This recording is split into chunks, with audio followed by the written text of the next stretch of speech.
This is Optimal Relationships Daily, episode 1365, The Juggling Act, by Jayne with Altris.co.nz. Hello, everybody, and welcome to our parenting leg of the week here on ORD. I'm Greg Audino, your host and narrator, and in case you're new here, this is the show that's all about helping you improve your relationships, primarily through narrating articles about relationship building, and on Thursdays and Fridays, those articles are about parenting specifically. And on this particular Thursday, I've got an article for you written by Jayne of Altris that is great for any parent who's trying to juggle a lot more in their life than just parenthood. How can we find the balance that we seek? Well, let's hear some of Jayne's insights now and start optimizing your life. The Juggling Act, by Jayne with Altris.co.nz.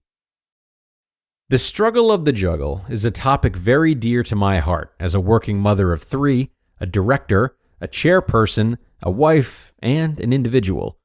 So, what is the struggle of the juggle? When I asked some of the key New Zealand women I know, they talked about this being the reality that you are in a continuous cycle of compromise. It's about the constant struggle to get on top of both your work and personal life. For some, the biggest challenge is having to juggle a demanding job that requires travel, inflexible hours, demands of managing people and projects, as well as trying to spend quality time with family and run a household. In fact, one of the key learnings I have seen while researching this topic is the main difference between women and men, is that whilst we all have demands in our personal lives, it is the woman, regardless of her career demands, who is still the one managing the household. It comes from years of women being the homemakers, and rightly or wrongly, there are still expectations from both men and women that this role should stay with the wife or mother.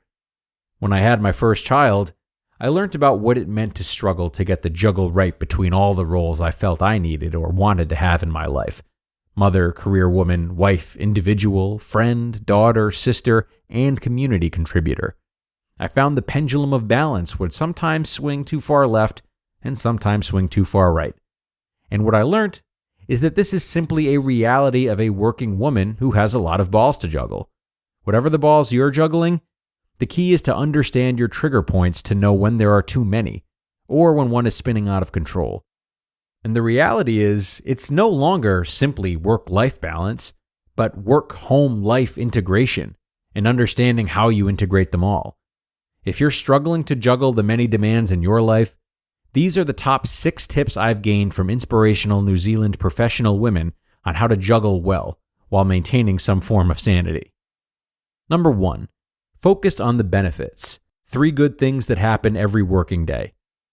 Christ Peterson, guru of positive psychology, says having work-life balance is a misnomer because work is part of life. Ideally, we're passionate about the work we do, which brings meaning to our lives, and for people whose work engages them fully, the workplace can be a great source of psychological well-being, which boosts them in all other areas of life. Reconnect to your benefits of being a professional, perhaps being a good role model to your children, making a difference to your team or the community, becoming financially independent, etc. Number 2, set clear boundaries with yourself and potentially others, and stick to them. If you've decided to have 3 evenings a week where it is family time only, avoid checking your emails or answering that work call. What is the worst thing that'll happen if someone has to leave a message? What are your negotiables and your non-negotiables around work and home? For example, some people are a definite no to work on the weekend, where for others it's a definite no to travel. Number 3, simplify and plan. Do your best not to overcomplicate things. Don't overschedule your kids, perhaps 1 to 2 activities a term for each. It's okay for them to have downtime or for others to take them to their gym class. And when the guilt creeps in, remember it's okay to not make every single event, especially when you have more than one child. Plan for the simple things, like booking in a hair appointment. Clear your diary a wee bit. Schedule in that lunch with a friend, if that gives you joy and energy. Number 4, make the best use of your time. Almost all of the women I spoke to said the one piece of advice they would give is to learn how to prioritize your time well and know what to say yes to and what to say no to. I believe that a career and a family can coexist. The reality is when your schedule is full and you decide to take something else on, you have to let something go or say no to something else in order to make more time. Become an outsourcer. Think about contacting Dream Au Pair, My Food Bag, a cleaner, albeit a spring clean once a quarter.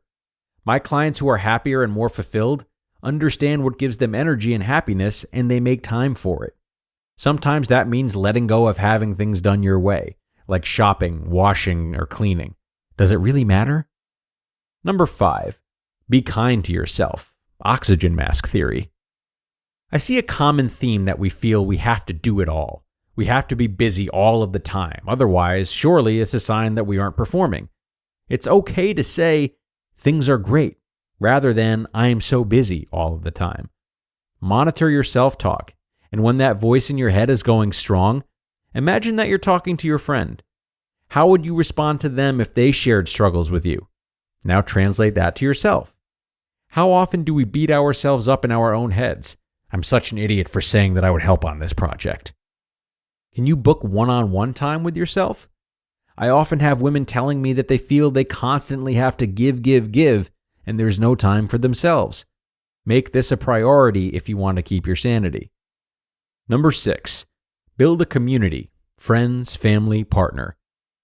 Make sure your support network at home is set in place. Agree with your family about how you can support each other. Look to help others, and in turn, say yes when others offer to help you. To coin Sheryl Sandberg's phrase, let your partner be a real partner. You just listened to the post titled, The Juggling Act, by Jayne Shader with Altris.co.nz. And thanks a lot to Jayne for this post. Definitely a good one for many audiences based on how many hats she wears. And I think that a big part of mastering this juggling act, as she puts it, is to talk with the different people in your life about it. So much of this balance we try to achieve isn't just for us, but for others who we've made commitments to.